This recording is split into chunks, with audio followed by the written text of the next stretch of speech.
It's an inescapable fact of life that there will always be some uncertainty in any measurement you make. And whenever you do an experiment, there will be some errors introduced that mean the value you measure is not the true value of the object. Now, these errors are broadly classified into random and systematic errors.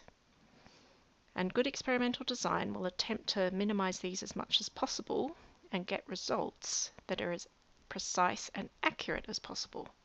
Now we're going to go through and explain all of these terms in a bit more detail.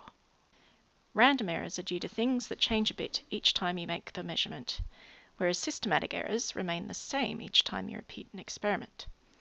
So let's go back to my system for measuring someone's height and think about what sort of errors might come into this experiment.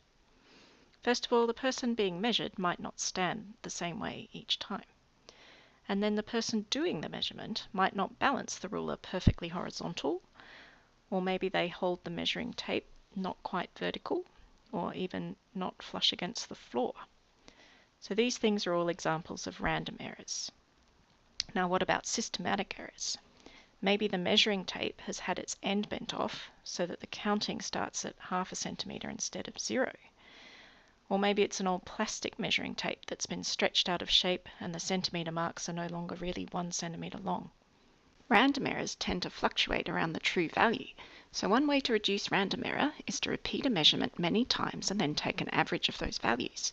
Now, many small random errors will cancel out overall. Systematic errors, on the other hand, can sometimes be difficult to identify. One approach is to use different measuring instruments, or you can check your measuring instrument against a known object. This process is called calibration.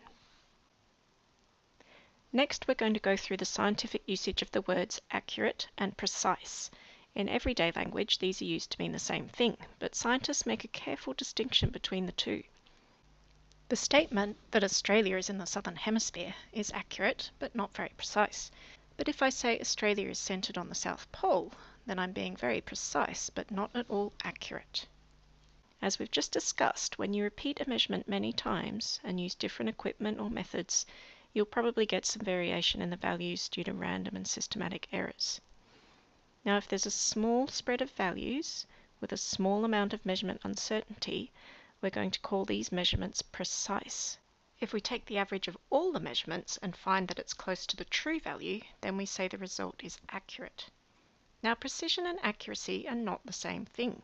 It's possible to have experiments that are very precise but not accurate, and others that have low precision, but where the average of many measurements is spot on the true value.